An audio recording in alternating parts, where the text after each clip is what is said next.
আমাই গেছে আবার বাইকার যারা রয়েছেন তারা সতর্ক হন। এই যে বাইক দেখতে পাচ্ছেন, এই বাইকের ভিতরে একটি সাপ প্রবেশ করেছে। বলুন ভাই আমাইলো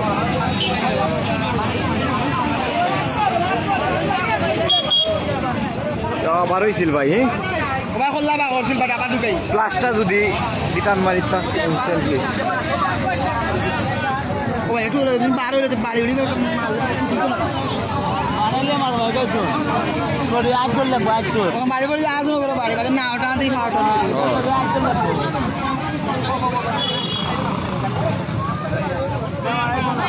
আমরা দেখতে পাচ্ছি এখানে একটি R15 বাইক, একজন ভাইয়ের বাইক বাসায় ছিল। খুব সম্ভবত আমরা সিলেটি ভাষায় বলে থাকি গাছুয়া যে সাপ রয়েছে, খুব চিকন এবং খুব লম্বা একটি সাপ আমরা এই মুহূর্তে দেখতে পাচ্ছি যে আসলে এই যে R15 রয়েছে তার ভিতরে মানে প্রবেশ করেছে।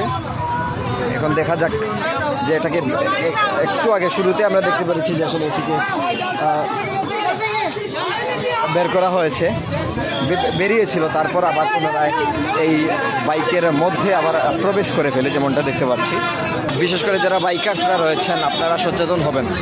এই যে বাইক যে দেখতে পাচ্ছেন শেডের ভিতরে ঢুকে এই মুহূর্তে সাপটি রয়েছে। প্রথম সাপটি আমরা দেখতে পারি যে মিটার রয়েছে, যে মিটারের নিচে আমরা দেখতে পাই, তারপরই আমরা দেখতে পাই যে আসলে সাপটি মিটার থেকে বেরিয়ে শেডের মধ্যে প্রবেশ করে এবং শেড থেকে বের হয়ে ট্যাঙ্কির নিচে চলে যায়। তারপর ট্যাঙ্কির যে শেড রয়েছে ট্যাঙ্কির শেডের নিচে চলে যায়। এখন যে সাইডের যে শেড রয়েছে সেই সাইডের শেডের মধ্যে প্রবেশ করেছে। অনেকক্ষণ যাবতই আসলে এখানে চেষ্টা চলছে যাতে এই বাইকটির ভিতর থেকে যাতে সাপটিকে বের করে আনা যায় এবং তারই প্রয়াস চলছে। দেখতে পাচ্ছেন অসংখ্য লোকজন এই মুহূর্তে এখানে এসে জড়ো হয়েছেন। দেখা যাক আর কতক্ষণ সময় লাগে এই বাইকটি থেকে সাপটি বের হতে।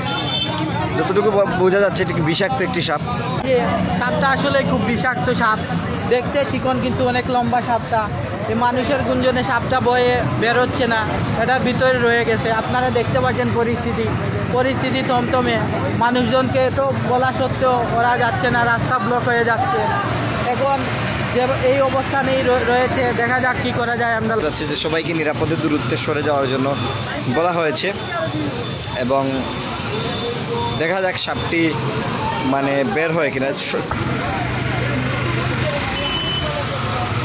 দেখতে পাচ্ছেন যে আসলে সাপটি দেখার জন্য ইতিমধ্যে অসংখ্য লোকজন এখানে এসে ভিড় জমাচ্ছেন। এই প্রথম আসলে এইরকম একটা ঘটনা, যে ঘটনাটা আসলেও এটা ডেঞ্জার এবং যে ঘটনাটা আসলে খুবই ভয়ঙ্কর, একটা মারাত্মক দুর্ঘটনা কিন্তু ঘটতে পারতো। এই মোটরসাইকেলের যে সাপ আছে, এই সাপ থেকে দেখা যাননি সাপ, একটু আগে দেখা গেছে সাপটা। আমরা সাপ দেখাইয়াও যাইমু, তবে জানতাম নতুন লাইভ থাকতাম মানে মোবাইল হিট হয়ে গেছে। দৌকা ভাই ইগুয়া সম্ভব কিছু না। ও দৌকা ভাই আমার যে মালিকেরও আমরা ডাইরেক্ট সাপর ছবি দেখাইলাম, অত বড় সাপ তো যাওয়ার কথা না। আর এগু ডাইরেক্ট যে মোটরসাইকেলের মালিক টাইম তুলছিল, এটা ওরিয়া দাও ভাই, এগু ডেঞ্জার সাপ, এগু খুব ডেঞ্জার এটা সাপ। আমার ও লেগে মোটরসাইকেলের ভাই কিন্তু এখন ঠিক আছে, 5,25,000 টাকার মোটরসাইকেল। আর এই যে সাপটা, এই সাপটা আসলে কি জাত সাপ কেউ যদি চিনেন একটু আপনারা কইবা।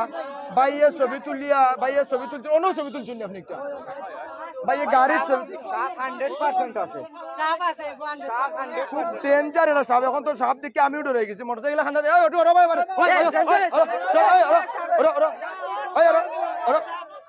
সাপ বের হয়েছে অবশেষে।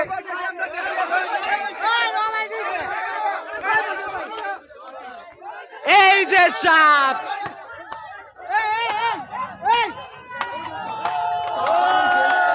এই যে সাপ অবশেষে বের হয়েছে।